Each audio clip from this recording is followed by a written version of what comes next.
जय श्री कृष्ण। इस संसार में ब्रह्म ज्ञान जिसे भी प्राप्त हुआ,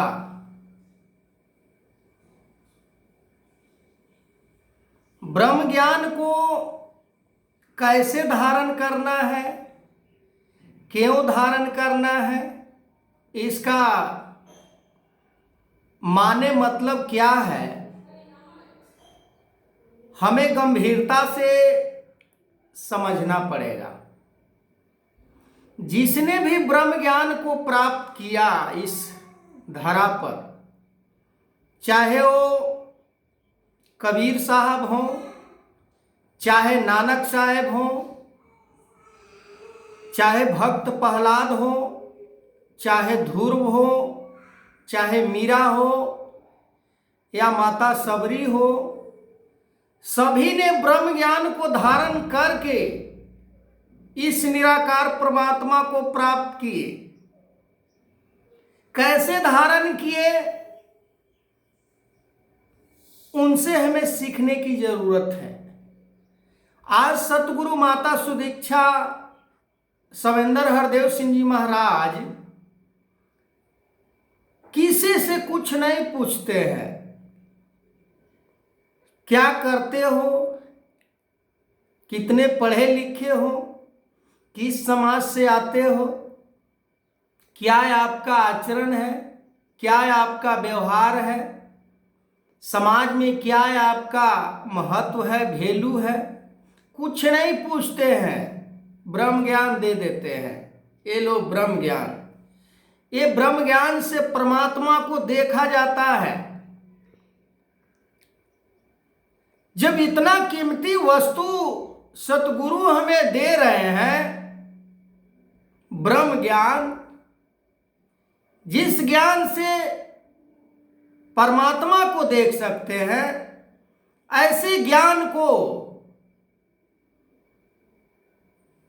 कांच के समान हम वैल्यू देते हैं कि अरे ये ब्रह्म ज्ञान, क्या परमात्मा को इससे देख सकते हैं। जैसे किसी व्यक्ति ने किसी को पकड़ा दिया कि ये लो हीरा, अब उसके मन में कई प्रकार के बात चलने लगा कि अरे यार, इतना सस्ता हो गया हीरा कि हमें हीरा दे दिया। इतना सस्ता यदि होता तो हर किसी के पास नहीं होता। इतना कीमती चीज हमें ये दे सकता है, वो मजाक बना देता है और वो उसे कूड़ा करकट में, कचड़े में डाल देता है कि अरे यार, हमको ठगने चला है। तो ब्रह्म ज्ञान को भी आज वही हम कर रहे हैं। ब्रह्म ज्ञान धारण करने वाला ये संसार में ऐसे जीवन जीते हैं, वो फूल की तरह।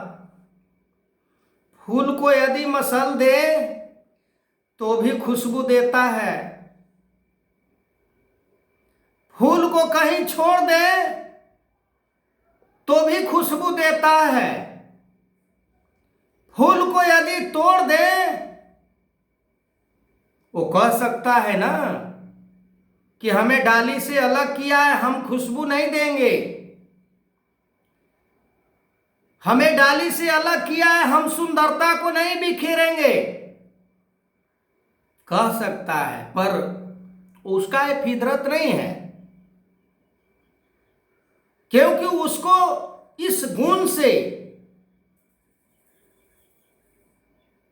इतना भरा गया है कि चाहे तुम्हारे साथ कोई कुछ कितना करे, धर्म करे, अधर्म करे, कुछ भी करे, अगर तुम्हारे आगे से पापी भी गुजर जाए, उसे भी सुगंध देना। यदि तुम्हारे आगे से कोई चोर गुजर जाए, उसे भी सुगंध देना। कोई दुराचारी तुम्हें तोड़कर मसल दे, उसे भी सुगंध देना।